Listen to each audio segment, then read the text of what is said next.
Hello, everyone. My name's Ben. This is, I did it right. This is Mike, and we are here to talk about what happened today at PulseCon. So, PulseCon is Hasbro's virtual convention. I guess there's no other way to describe it. Going through their franchises as well as the ones that they license out, which, as Disney fans, the ones we care about that they're focused on at PulseCon was Star Wars and Marvel. So they had some convention exclusives that we talked about before. So we're going to talk about what they revealed today, and we're going to start with Star Wars. So I'm going to pull some of these figures are already available for pre-order on HasbroPulse.com as well as some other retailers. So I'm going to pull them up, and I'll get Mike's thoughts on the figures. So first we have from the Black Series, the Armorer from The Mandalorian.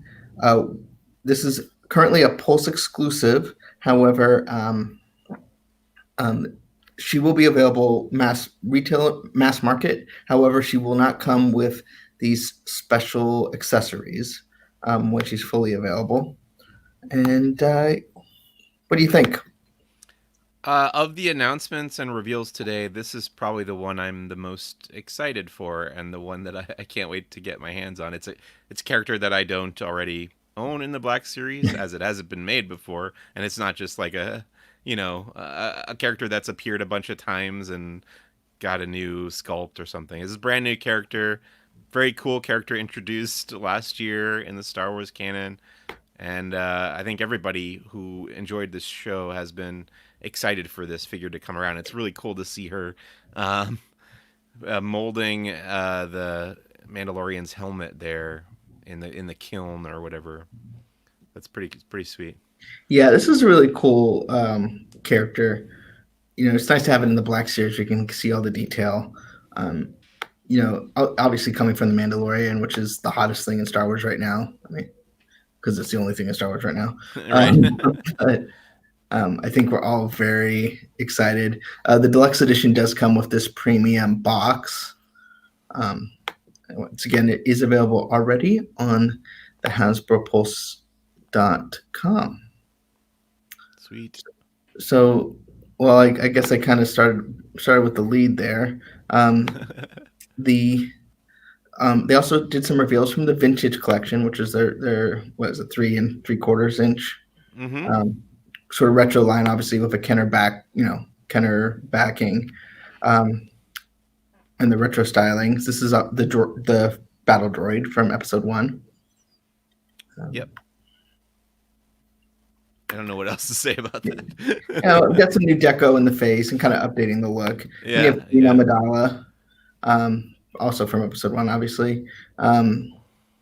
With, I think it's a gorgeous dress. I don't think she looks so great in the blister pack, but the when you pull her out, you can see just say what you want about Episode 1, but her costumes were amazing. Oh yeah, and in the smaller scale, it's even more impressive that they're able to get that amount of detail in there, for sure. And then, continuing with the Vintage Collection and Episode 1, I'm sorry, not Episode 1, Episode 2, where Anakin was apparently 13 years old. Anakin Skywalker in his peasant disguise from Attack of the Clones. The Hasbro thing for a couple years now has done that, photoreal head.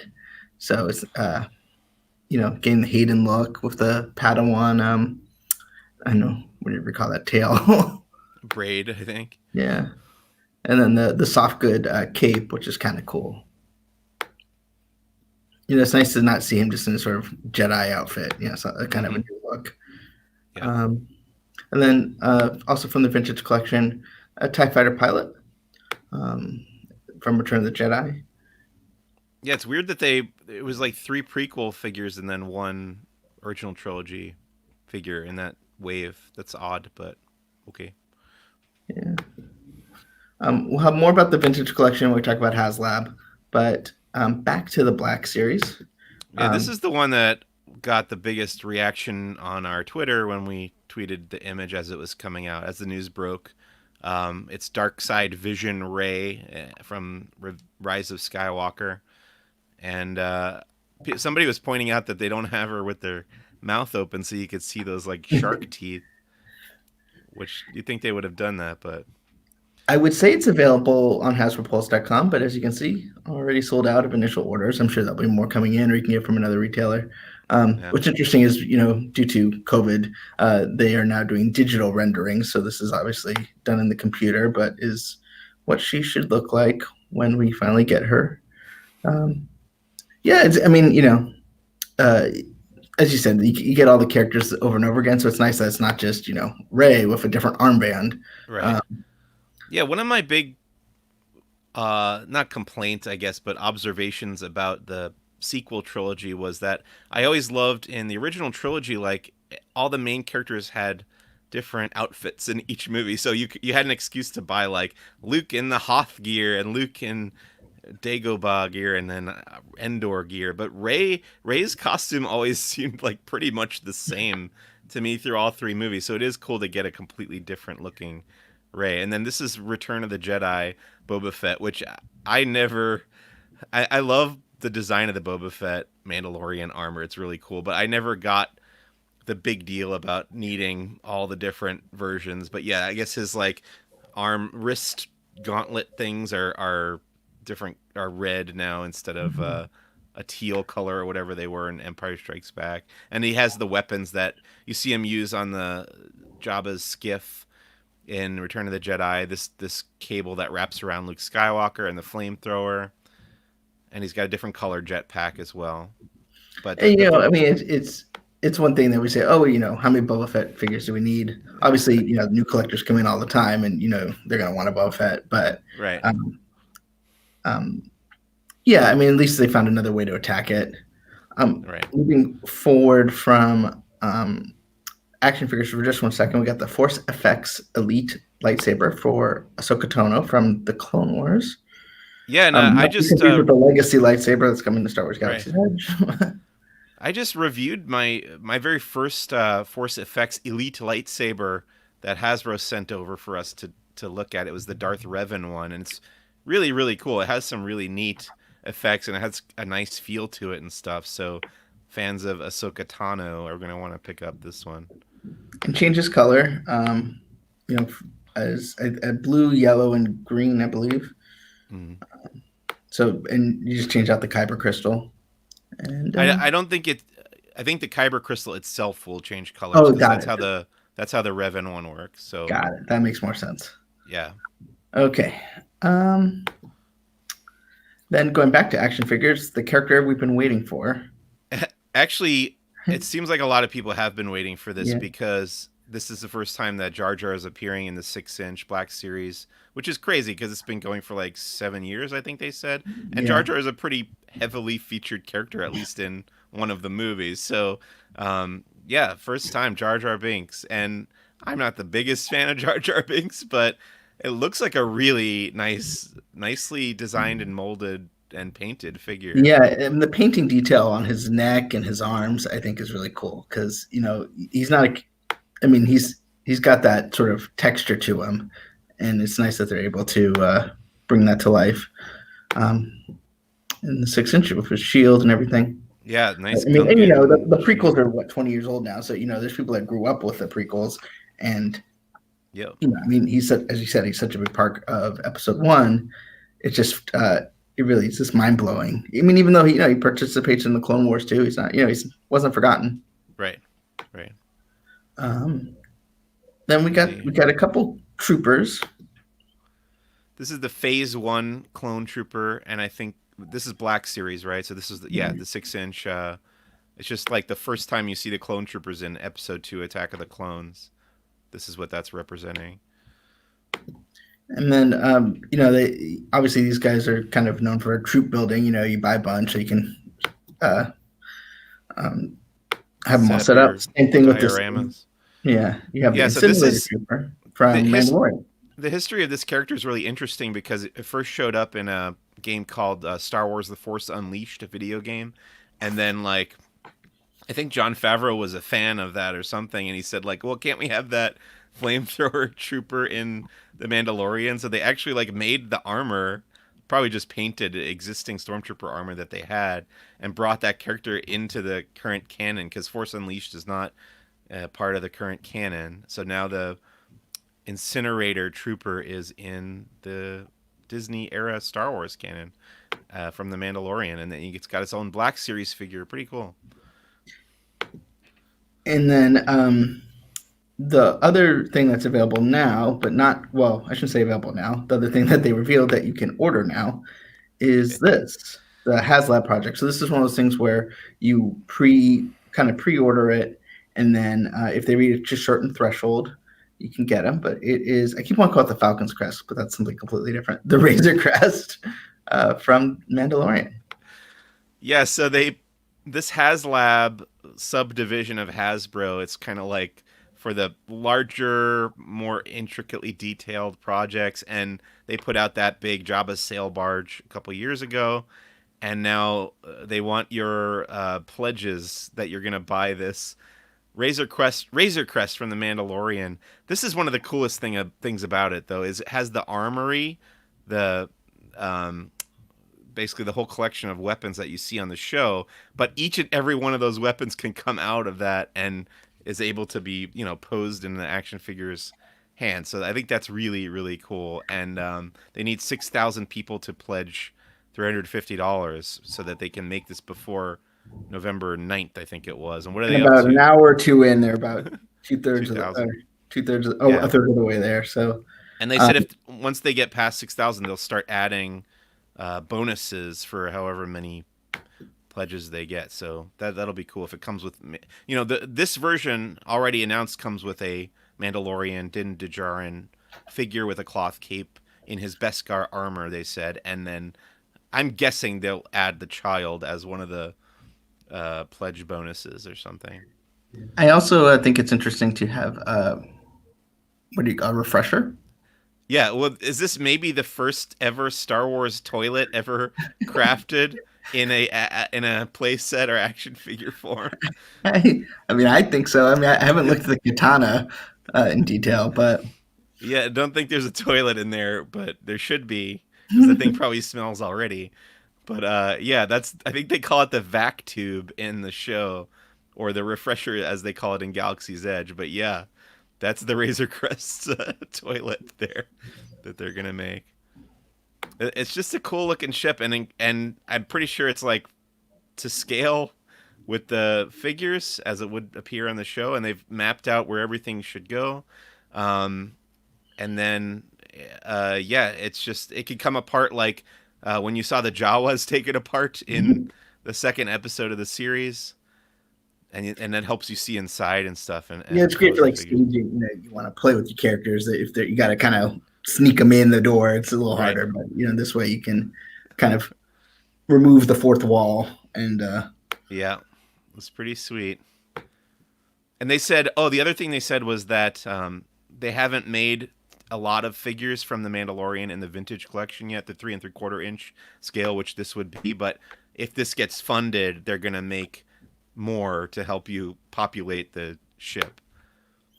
Yeah, and so you get the as you said, the figure as well as the Mandalorian in the Beskar armor till November 9th. Looks like it's gonna make it. It's about as fast as these things have.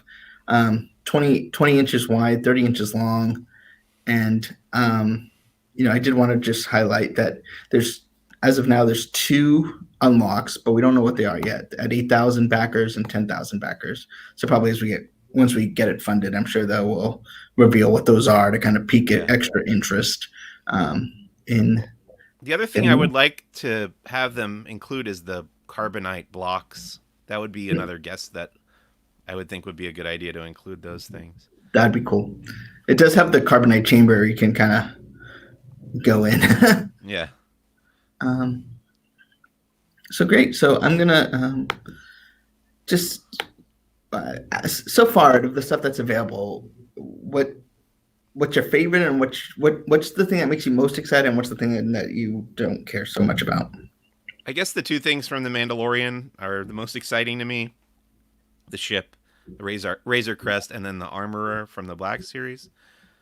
The things I'm least excited about, I guess, is the prequel stuff. Although I guess we're going to be doing a review probably of the Jar Jar figure, and I am very curious to see what that looks like. And it looks like a really well made action figure of a largely despised character, at least from my generation. So that there's like a weird I don't know, divergence there. When I love toys that look really cool and detailed, but Jar Jar hasn't been on my list of favorite characters. So I'll be interested to see what I think of that figure when I get my hands on it.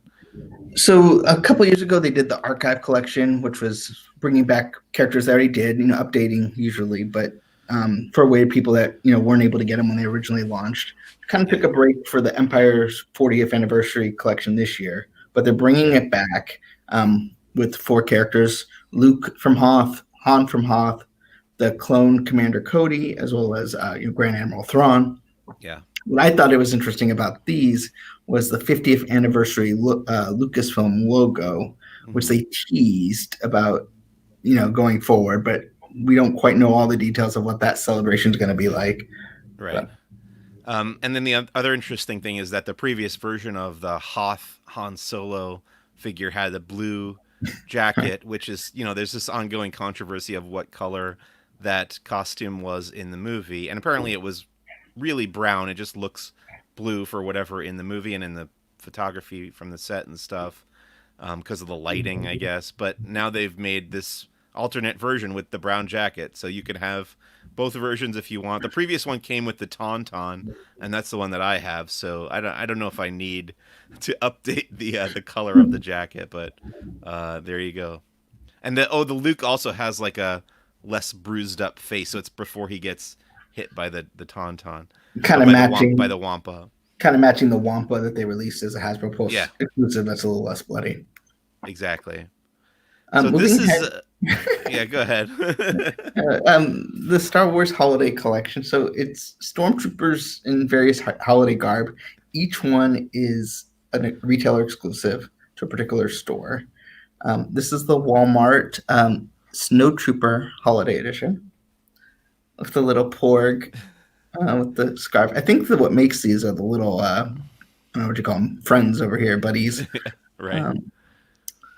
When it was really funny at the beginning of these, when they started showing these, they said that they pitched this idea to Lucasfilm, and it was like an immediate no, that they hated them right away, and then like they tinkered with them a bit, and eventually got them to agree to this, and it does seem pretty out there. But I was saying to you earlier, like Lego does this every year in the Advent calendar. They have like, oh, it's holiday Darth Vader, he's wearing a Christmas sweater, so why not let Hasbro do it too? That's the thing. Like at first it kind of took me by surprise because you don't know typically see the Black Series go kind of funny, but they if Lego does it, so why not, right? So that's Walmart. This is Best Buy. So this is the Sith Trooper Holiday Edition. He comes with a little Babu Frick. Yep. Christmas outfit. Elf Babu Frick. Which that might be the one I need to get. There's actually 2 that I kind of like. There's this one, and then this is GameStop. This is the Clone Trooper Holiday Edition with another Christmas porg. Uh-huh. And is it like a hockey stick? What is he holding? A candy cane? I'm not sure what that is. He's got an ugly holiday sweater with like the Death Star on it. Right. And then the Stormtrooper Holiday Edition with the white snow porg. This is what I was trying to tell my wife about. I kept telling her there was a snow porg announced today. She was like, "What's a snow porg?" And there you go. It's a porg. Looks like it was made out of snow. So there you go. This one's on Amazon. And then this is my favorite, the Target. The Range Trooper Santa with the D.O. You can't say Rudolph, but I will say he's got a red tip on his cone. Yeah. This is so odd. I mean, this collection is all over the place as far as like outside the box goes, but the Range Trooper is from Solo, a Star Wars story, but he comes with the droid from much later in the timeline in Rise of Skywalker, so I don't know. I think you might be taking this line a little too seriously. Yeah. And also, like, these are all I'm sure molds that they had already. They didn't like create anything. These are just like repaints basically of existing figures. So they're just having fun. And I bet there are some people who are really going to like this and some people who are really going to hate these figures. But if you don't like them, I guess just don't buy them. That that's what I always say. You don't need to buy them. Um, so moving on to the world of Marvel, we're gonna start with this retro line. That they come in a 2-pack, and what's interesting is this is even though when you think of classic Marvel, you might think Toy Biz or something. They want a full on Kenner with these, even though there was never a Marvel Kenner line that I'm aware of. But they went with the Kenner styling. Well, they said like this was their like fan fiction basically if Kenner had access to the Marvel property in the early 80s, I guess, or late 70s or something. So this is their imagination of what that would have been like. So they come in 2-pack. There's Electro and Spider-Man. We'll get to the characters in a sec. Then there's Black Panther and Captain America. And there's this is the blister pack that came with like sort of like an obsidian Black Panther as in a special thing here, and then sort of a metallic Iron Man. As you can see here, then as we said, there's Spider-Man. So each of these two will come in these boxes, those sort of 2-pack boxes. So there's Electro, very sort of classic action figure look, very, very bold character. There's not a lot of like weathering or stuff. It's just the classic sort of comics 80s look. Cyclops. Do you know what toy company would have been putting out the Marvel figures in that era? Because I remember having a Spider-Man toy of that scale and with the 5 points of articulation and stuff when I was a kid. But I guess it wasn't Kenner. I'm not sure who that would have been. And I don't know. I mean, Toy Biz was kind of the one that took it over a little bit after that. Yeah. Sort of the famous line. But I don't know, and I don't know that it was limited. Like Kenner was. I think Marvel was more generous with their licensing than Okay. was. Here's the sort of mainline Black Panther in the mainline box. So, and then we're back to where we were. So, so those are, I think those are great to display sort of separately, like, just they look like comic books, like classic comic books. So I think that's pretty cool. Then the Hasbro Pulse exclusive is the Hellfire Guard. This is kind of designed to be a troop builder and is companion piece to the Hellfire exclusive set that is a Hasbro PulseCon series. So you can add that to kind of complete. I think in the classic sort of cover of Uncanny X-Men, there was like 6. So if you want to recreate that, or you can have one, or you can have none, it's really up to you.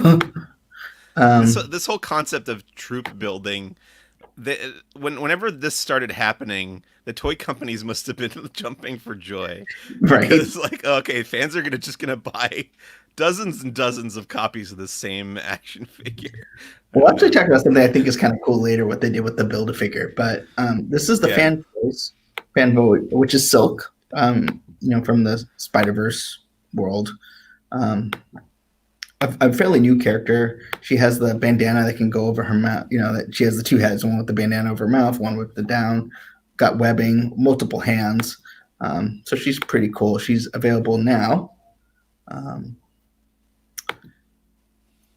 Then you have the Marvel Legends Marvel's Thunderstrike, who is basically like Thor's fanboy. So, in my understanding, is it Eric Jacobson? Was that his name? Kevin Masterson. Kevin. Wow, I was so far off. Eric Jacobson's Imagineer. Where did I get that? Oh, Eric Jacobson is a Muppet performer. Where did I come? Kevin Masterson. Wow, I was way off. But anyway, he wasn't like the second Thor in the Marvel continuity. He might be. I don't know if. I know he's one of like people that have through time have taken the mantle, but I don't know if he's the first. Okay. The Boba figure here is Mr. Fix-It, Mr. Joe Fix-It, popular in the Avengers video game. Okay, but that version of Hulk has appeared in the comics as well, hasn't he? Oh, And that absolutely. I think the coloration is more from the video game than okay. from the comics, but yeah. Um, then you have Kang, who comes with Fix-It's one of his arms. You asked me the story of Kang, and that might be the most complicated thing in the history of the Marvel Universe. I just remember him being like a time traveler, and then I remember at some point thinking that he was Nathaniel Richards, which was Reed Richards' dad in the Fantastic Well, Four. then it was also Reed Richards' like great grandson. There's like a multiverse of Kangs. There's Okay. Iron Lad. There's more Kangs than there are stars in heaven. But I mean, a great villain who was just recently announced to be in Ant-Man 3 or whatever that will be called. Did they say that for sure? I thought that was just like Oh no, conjecture. that's in the trades, but Okay. I don't think people are. I It's guess weird that they wouldn't save that for the Fantastic Four, because wasn't he a pretty big villain for the Fantastic Four? Or does Ant-Man go up against him more often? I don't think of him as an Ant-Man villain, but I don't know if he Fantastic Four or Or just Avengers. Avengers? Yeah. Yeah. Okay. And then you have Jocasta, Ultron's girlfriend, turned good. I don't know this character. I loved her in there was a book called Avengers Academy, where she was sort of like the Hank Pym's right hand. Comes with Yeah. Mr. Fix-It's body. Yeah, the one with the least plastic comes with the most plastic for the build a figure, so that makes sense. Yeah. Then Falcon, kind of a classic Falcon as opposed to Classic a more Falcon. modern look. You see, there he is. Cool. Obviously, Sam Wilson taking a star turn eventually in Captain America: No Winter Soldier.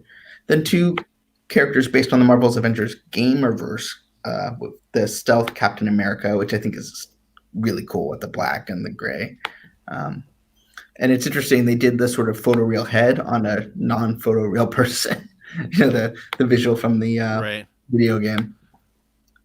So I think that's one's cool. I'm not, I kind of drew the line on the gamerverse, just to save me money, but I might have bought him, as well as what I think is cool is this blue atmosphere Iron Man goes into space. Whoops. I don't know what I did, but he's big. Have you played the game? I have. Is it good? I like it. It's hard for me, but I'm Yeah. fighting my way through it. I haven't gotten to this character yet. I haven't gotten to this Okay. suit for Iron Man, but so as you see, if I go back to his face, you're not getting a Robert Downey Jr. face. You're getting the Avengers video game face, as is appropriate. Moving to role play, the Stormbreaker from Avengers Endgame, a great companion for your Mjolnir if you have one. I thought that was cool. This one I forgot about it because after the movie came out, they went with the Iron Gauntlet, from the end, which is obviously iconic. And I never thought that we needed to have this in my life, but now I do. This guy who they got at a casting to look like Thor, changed the color. It's pretty cool. I Hasbro's role play. It's not like the top of the line, $1,000 stuff, but I think it's you see great detail here in terms of the runes and stuff. I really enjoy their it's my preferred role play line. Yeah. So, I'm sure it makes sounds and lights up and stuff, right? yeah, absolutely. Yeah. So I mean, I don't know what I'm most looking forward to so far, but it's probably gonna be Jocasta. It's just a character that you don't expect to see in action figure form. But moving up to stuff that's going to come a little bit later, we are going to talk about Spider-Verse. Now, it's sort of famous that Sony isn't as upfront with our friends at Hasbro about what things look like in their films. So I'm going to answer a question from Becca. Do those have sound? If she's talking about the role play, yes, they do have sound. Or at least the ones that should. Captain America's shield doesn't, but the most of the Hasbro what they call the Legends role play line as opposed to stuff you can get at Target. But this is Miles Morales from Spider-Verse, kind of one of his in-between outfits, which I think is what makes Miles Morales great. If he's just in a spider suit, he's just in a spider suit, like every other Spider-Man. So, seeing him as a teenager, I think is pretty cool. And then they also, they also have Ghost Spider, aka Spider-Gwen, with changeable head, so you can have her head cowl on either head or mask, and Spider-Ham in sort of a John Mulaney pose, I guess. So yeah, they said I think they had made this exact figure before, but now they said it's just more screen accurate. Yeah, there was a 2-pack of Miles Morales as Spider-Man and Gwen as Ghost Spider, but the body type was sort of not right for the animated proportions. So This one's a lot more screen accurate. And then, you get the Spider-Ham as well. So, you might want to upgrade, you might not. Obviously it's up to you. Then the Build-A-Figure for this wave is Stiltman. And we'll talk about the characters that play a part of that. So you have the Hand Ninja makes the legs. Yeah, so speaking of troop builders. Yeah, so Hand Ninja is a troop builder. It's like, I don't know, if you watch Turtles, it was like the what do they call it, foot soldiers. So you can add legs to Stiltman and make him taller and taller and taller. So in an effort so that if you want to get more legs, that you don't end up with like 3 Tony Starks, they made it a troop builder so that you can get, characters that you might want multiples of to get the multiple legs, which I thought was really considerate. So in the Villains Wave, you also have Arcade, who recently has come back into prominence, but sort of the video game villain with 2 heads. You can see all the different colors. I mean, he looks like a simple figure, but look how many colors make up his look there. And then Dormammu in a comic book style, not from the MCU. Once again, just because of the way the world is, we have CG models of them. Renderings, yeah. Yeah. And then this is a Thanos based off of the Infinity Gauntlet storyline, which I'm guessing is about 20 years old now. Maybe. Oh gosh, it's closer to 40 years old, isn't it? Or maybe 30. 1991. Yeah, 1991 with the Infinity Gauntlet. Yeah. So sort of a more classic comic book look, but celebrating the Infinity Gauntlet. And then exclusive to Walgreens United States and EB Games is the Silver Surfer, who comes out of the Thanos Wins storyline. You might be familiar with Cosmic Ghost Rider, same kind of thing. So you can read the trade if you want to know why he's got Mjolnir and all that. But he's from the future. You can find out why he's darker than you're used to, but kind of tying into the Thanos release. Moving into X-Men. People are really excited about this one on Twitter. Like, I guess it's the first time ever Moira McTaggart has been in the Black series or the Marvel Legends series. Yeah, right. I get those two confused. And then you throw in the Lightning Collection. What's the Phasma? What's the thing for Ghostbusters? Oh, I don't even remember. There's for that line. They always have for every franchise is a different brand. Right. But yeah, and has some different looks too, because obviously she's a multiple kind of person. I shouldn't say multiple, but obviously that's not necessarily obvious. Then Professor X from House of 10 storyline that's going on right now, which is kind of cool because this is a fairly recent comic. And if you're wondering why he's walking, read House of 10, Powers of 10. And then also the House of 10, Powers of 10, Magneto in his white with the soft good cape. It's pretty cool.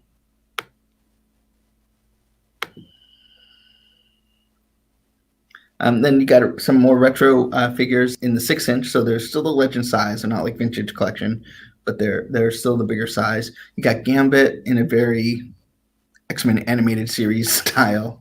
Yeah, I think they were comparing the new version with the old Toys. Yeah. So he's version. bigger, and they don't advertise the karate chop action, but he's got. What's neat about this is you can give each weapon in either hand. So you can't have Gambit without Rogue. So here she is compared to the old version with the new version on the right. And what's cool is she comes with the hand, she gets her powers by touch. So she has the one hand without the glove, and then the one where she's holding two gloves. Like she in the gloved hand, she's holding her gloves if she wants to get someone's power, or she just has the regular two hands if she's not trying to steal your mutant power or life force. So these will be available at Target in the United States, Toys R Us in Canada. And then the last one, Marvel monitors like the most wanted figures. I guess there's, people release every year what their top 10 most wanted figures are. And to kind of roll that out, you got Firestar here. And not one of my favorite characters, which may be part of the reason. But, for those that want her, it's great that she'll be out as part of the X-Men wave. Yeah, what did they credited I think it's a YouTube channel, the Fwoosh. Is that the guy who's making those top 10 most wanted figures? Yeah, I don't know if it's a web. Maybe it's a YouTube channel. I don't know if it's a YouTube channel, website. I don't know. I mean, I guess I'm a bad Marvel fan. I don't know. But the one, I guess what's obvious that we didn't get was any MCU figures. I think they did show the Black Widow cast members David Harbour and Florence Pugh checking out their Black Widow. Which came out 9 months ago. The toys came out already? Okay. Yeah, because they came out thinking the movie was coming out. Right. So, they're still available. It's not like that, but it's not as exciting as a reveal. But obviously, with the sort of delays that the MCU's having and not wanting to have toys on the pegs for a year before the movie comes out, I can see why they're being a little hesitant. Although I'm really hoping at some point we get a WandaVision wave. Maybe they'll announce it, in the spring or something. Because I think those looks are great, and I just really want that. And so if I have a top 10 list for Hasbro figures, I want Marvel Vision. WandaVision will be 1 through 10. So in the end, what did you think of PulseCon? I thought it was fine. I mean, they do these announcements pretty regularly now, though. They've got Fan First Monday and Fan First Friday and stuff. So we've gotten a pretty steady stream of this type of announcement. So I've gotten used to sitting there with my hand on the print screen button ready to do screen captures and tweet them out and stuff. But yeah, I mean, there was nothing that totally caught me off guard, but I enjoyed it. I enjoyed watching. What do you think of the Haslab reveal? I mean, is that what you were hoping for? 1 and 4? We knew it was coming, but we didn't know what it was. Well, I had predicted to you Jabba's palace as a big play set, which I was totally wrong on. But yeah, it is cool that they'll make this big, basically full scale to the 3 3/4 inch scale vehicle for the Mandalorian. And obviously they're going to be leaning into the Mandalorian. Like you said, that's where people's attention is for as far as Star Wars goes right now. That's where everybody's excited. And everybody's pretty much on board with that. It's not like the sequel trilogy where there was a lot of bickering between fans about what's good and what's not good. Everybody pretty much agrees that the Mandalorian is at the very least good. So I think that we're going to get more toys from that for sure. The one thing they did mention too was on the Marvel side, they talked about how there's going to be an episode of Marvel 616 on Disney Plus about Hasbro. Probably went on a little long, especially since we've kind of already got glimpses of 616 or other things. But I think it's kind of Hasbro PulseCon as a thing. It's interesting to me is, I think it builds excitement for their exclusives that they couldn't release otherwise. but it was you're right. They do these things more, Fridays. It seems like every week some franchise is doing something, and I almost feel like it gets more attention that way because we're not kind of burnt out because by the time we got to the end of Marvel thing, it had been a couple hours that we were watching, and there's something to be said about splitting it up and pacing. But I mean, in the end, it was something to do, and in this time, I'm happy for that. Oh, sure. No, I'm not complaining. And tomorrow I'm going to tune in for the Ghostbusters thing too. I'm not sure if they're going to have more figures in that series that they already started or what, but I'm curious to check it out. I'm sure they got something. They're not doing it just to talk to Ernie Hudson for an hour. Right. So I guess that's a wrap from Hasbro PulseCon. As you said, a lot of these things were available for pre-order on HasbroPulse.com. Many of them have already sold out, but you can also check other places like our partners at Entertainment Earth or other retailers. And we will have full recaps soon on laughingplace.com. And tomorrow at 7:30 p.m., Disney Trivia Live with me as a guest host and doing Muppets Trivia. Yay! Well, sounds good, everybody. We'll take care and have a great weekend. We will be around. You're going to Knott's on Sunday, too. So yeah, no day off for the weary, huh? No, that's fine. It keeps me busy. My wife is away, so I got to do something. We'll see you, everybody. Bye. Bye.